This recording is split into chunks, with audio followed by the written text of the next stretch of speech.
Oi!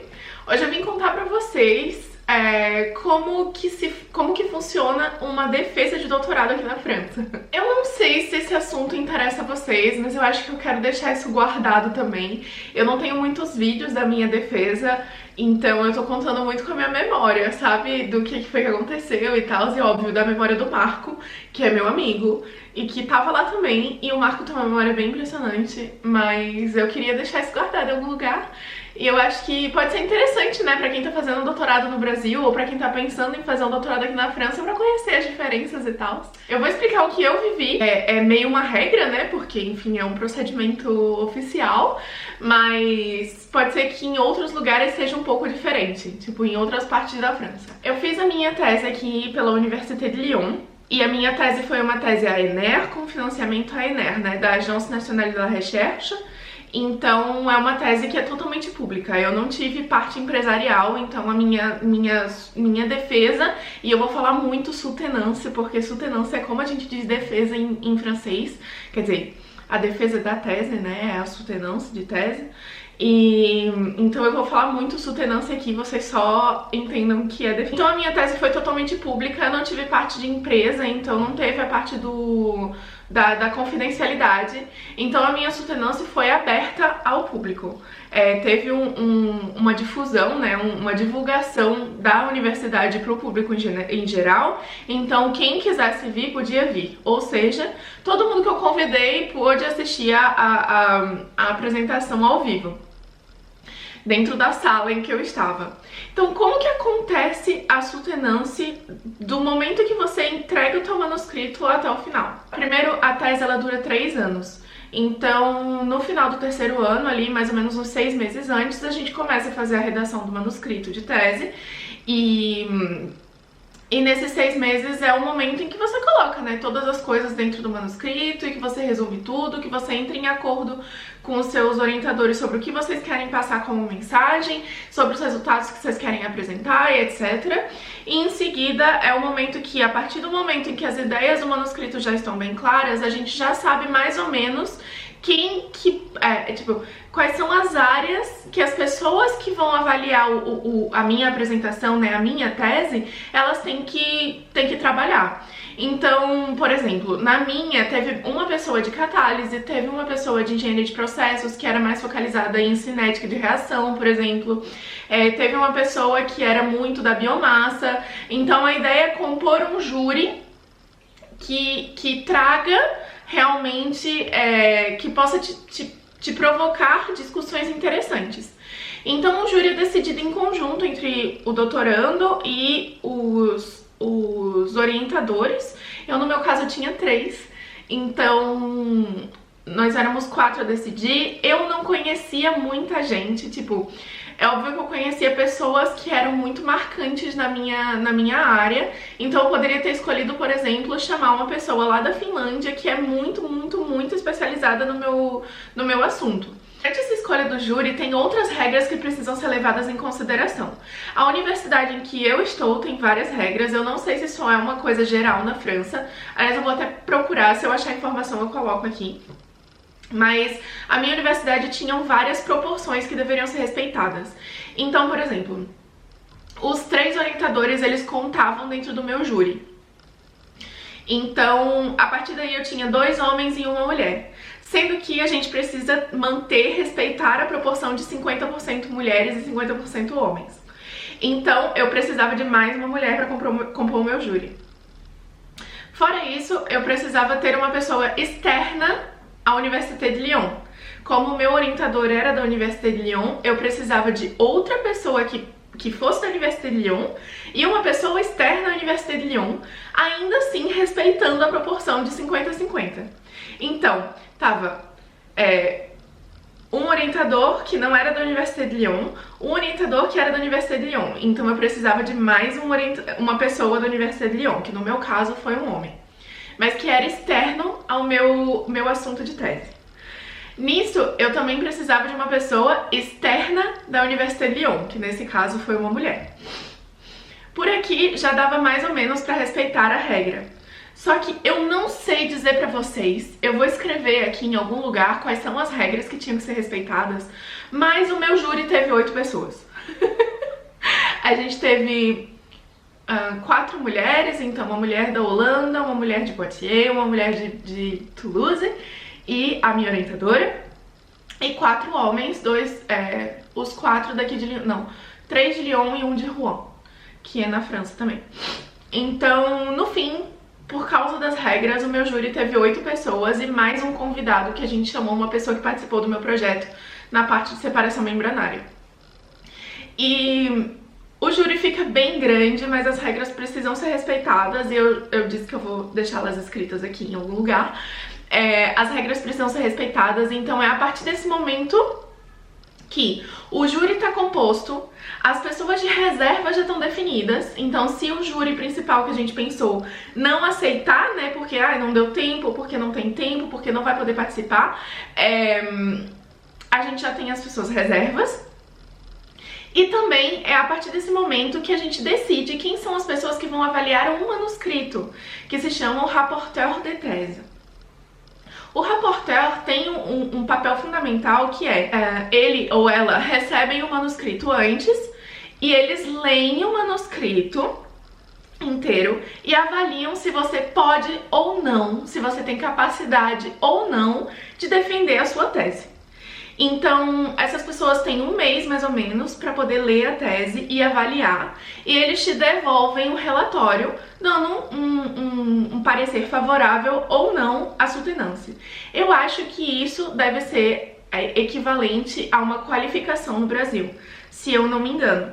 Eu não conheço muito procedimento de defesa no Brasil, de defesa de doutorado, mas eu acredito que essa parte seja equivalente à qualificação. Não existe uma apresentação, mas os rapporteurs, que são 2 normalmente, eles são responsáveis justamente por julgar o material escrito e dizer se você pode ou não apresentar a sua tese.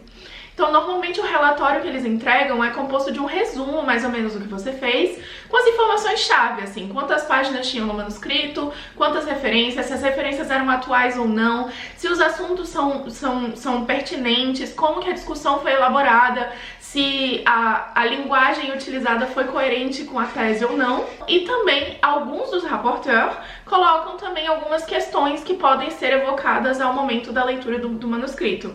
O que dá uma boa ideia para o doutorando, e eu falo por experiência muito própria, do que pode ser suscitado na hora de discussão justamente da defesa. Essa parte para mim foi muito interessante, porque eu senti pela primeira vez, assim, que alguém teve a oportunidade de ler o meu manuscrito por inteiro e entendeu o que eu quis dizer, sabe? Então o relatório que voltou pra mim foi muito interessante por causa disso. Eu tive realmente essa impressão de que a pessoa pegou as mensagens que eu tentei passar. Então pra mim foi uma confirmação, assim, de que as coisas estavam tudo bem, sabe? É óbvio.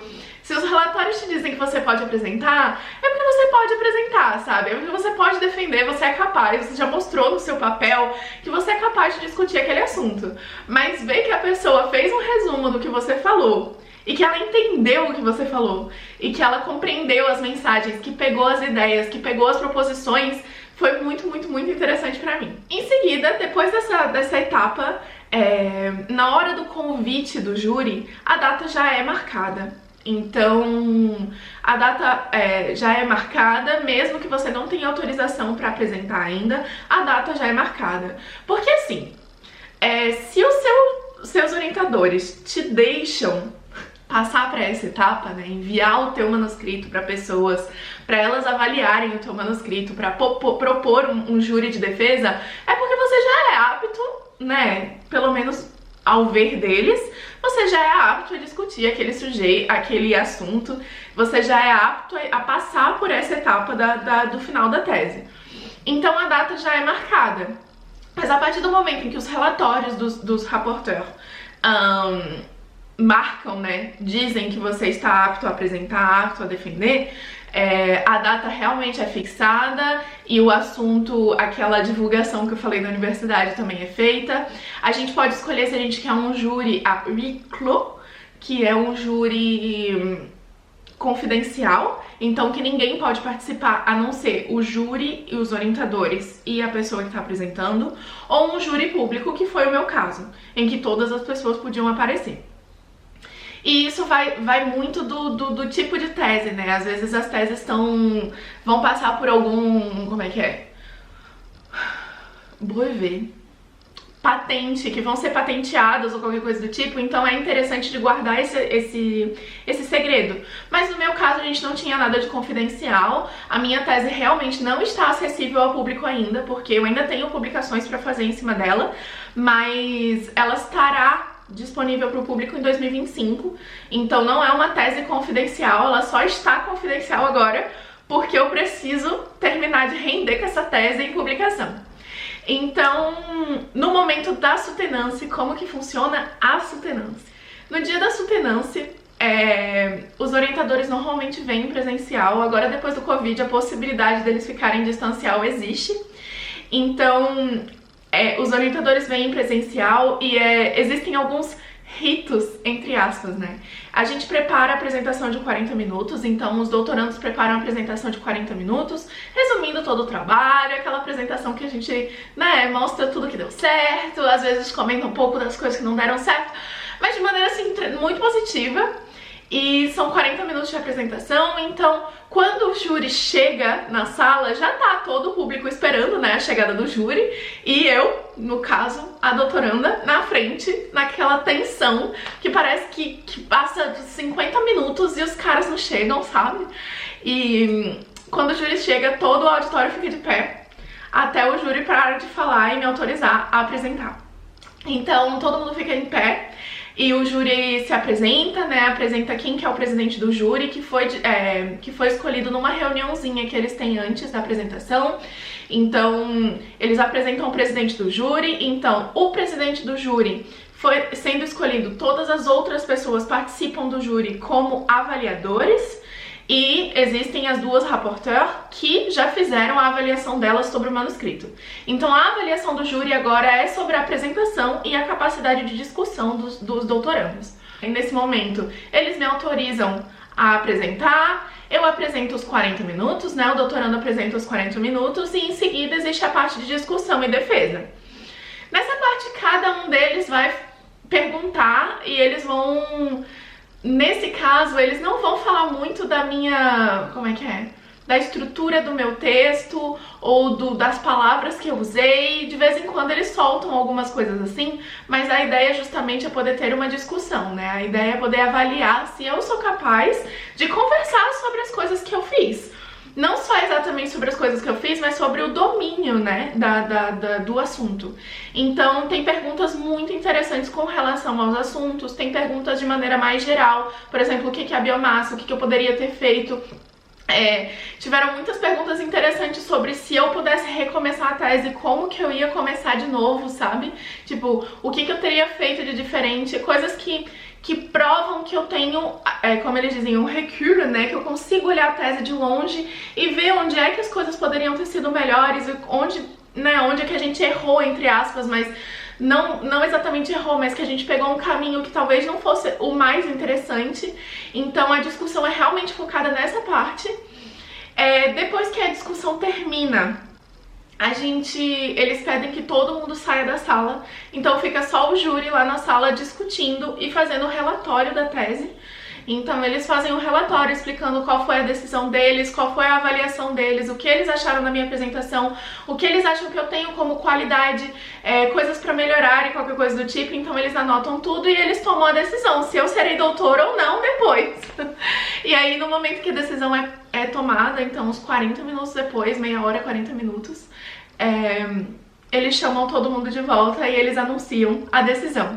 Eu não vou poder botar o vídeo aqui porque eu não tenho autorização de todo mundo pra colocar, mas foi muito legal. Muito legal, muito legal. Eu acho que, falando agora sobre a minha experiência, ter a minha família lá foi muito legal. Eu tive a oportunidade de ter 1 milhão de amigos na minha apresentação. Eu acho que eu já falei um pouco sobre a soutenance no vídeo passado, mas foi uma experiência muito legal. É óbvio que você tá nervoso e tal, né? Depois disso a gente ainda vai todo mundo comer junto, numa festinha, entre aspas.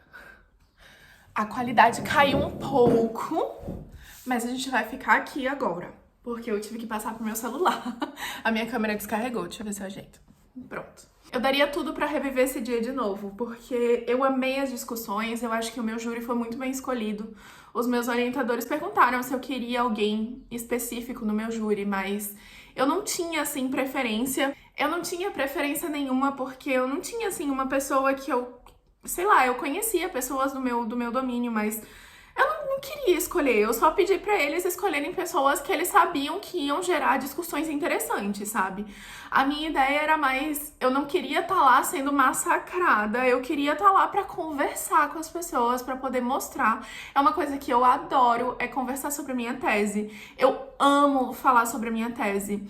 E eu gostaria muito de ter esse momento, sabe? De poder discutir com pessoas que não estão naquela coisa. Eu acho que a sensação que eu buscava foi justamente a sensação que eu tive, sabe? De as pessoas leram o meu trabalho, as pessoas viram o que eu apresentei, as pessoas entenderam o que eu tava dizendo, entenderam a minha ideia, entenderam o que eu queria passar, e eu acho que foi isso, era isso que eu tava procurando. Eu queria pessoas que pudessem gerar discussões, que pudessem me dar ideias, que pudessem me dizer assim, poxa, mas eu acho que se você tivesse feito assim, talvez tivesse gerado esse resultado e tal, ou me perguntar assim, o que você acha que a gente podia ter feito mais, sabe? E foi exatamente isso que eu tive. O meu júri foi incrível, incrível. É óbvio que tiveram momentos em que as perguntas foram que eu talvez não soubesse exatamente o que é que eles queriam que eu respondesse, mas de maneira geral, quando eles faziam as perguntas, eu tinha a sensação de já ter pensado naquilo, sabe?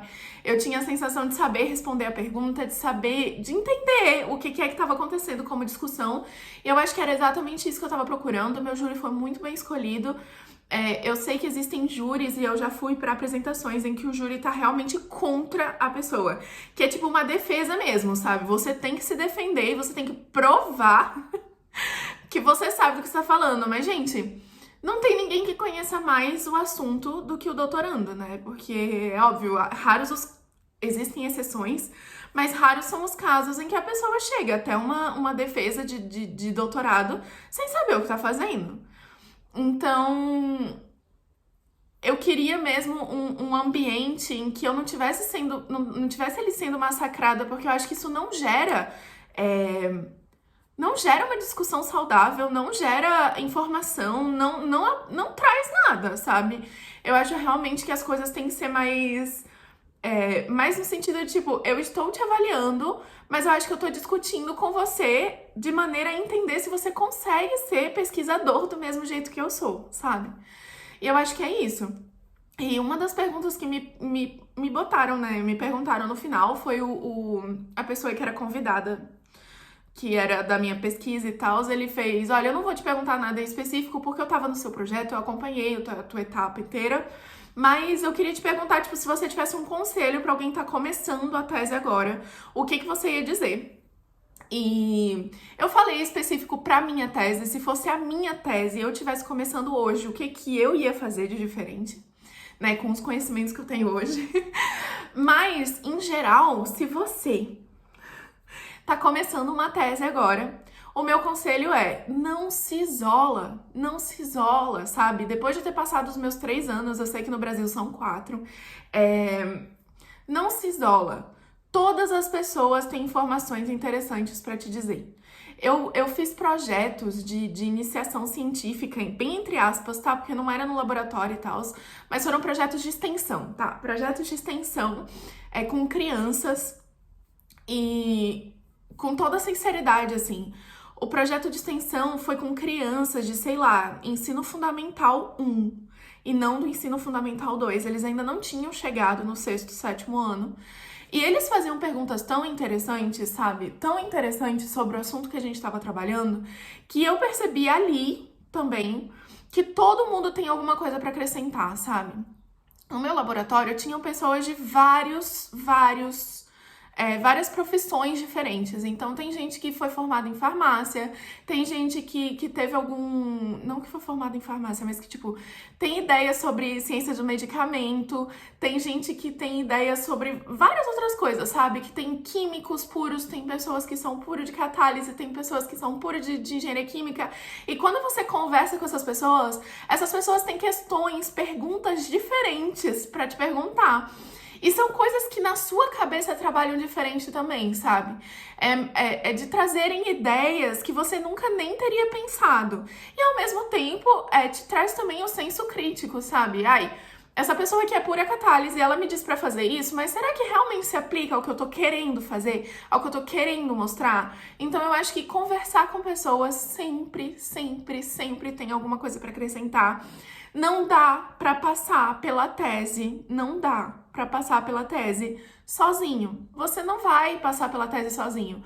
E talvez você não tenha assuntos, você não tenha orientadores que sejam tão próximos de você, né, que você não tenha acesso tanto aos seus orientadores, mas você tem as outras pessoas do lado, você tem os doutorandos que estão do lado, então às vezes, eu tive uma dúvida na caracterização desse catalisador. Será que a pessoa que tá do meu lado, ela não fez um negócio diferente, sabe? Então, o meu conselho pra você que tá começando agora é, não se isole. Não isola, não fique isolado, vai atrás de outras pessoas, vai atrás de conversar. Conversa sobre o seu assunto, a não ser que ele seja confidencial. Se ele for confidencial, fica quieto mesmo, tá? Não fala nada. Ou então aprende a não falar. Aprende a falar sem falar, tá? Mas se o seu assunto não for confidencial, fala mesmo, conversa, vai atrás. Conversa com seus amigos, conversa com seus pais. Mas não tem nada a ver. Não tem problema. Todo mundo tem alguma coisa para oferecer, nem que seja suporte. Conversar sobre frustrações também ajuda muito, porque a gente sabe que às vezes a gente passa horas fazendo um experimento, que no final o experimento não sai como a gente queria. E é frustrante, nossa, a tese, eu chamo a tese de uma montanha russa, tá escrito até nos meus agradecimentos do meu manuscrito. E eu falo que assim, do primeiro ao segundo ano, foi uma única montanha russa. Então tinha dias que eu tava num looping, tinha dias que eu tava subindo, tinha dias que eu tava descendo.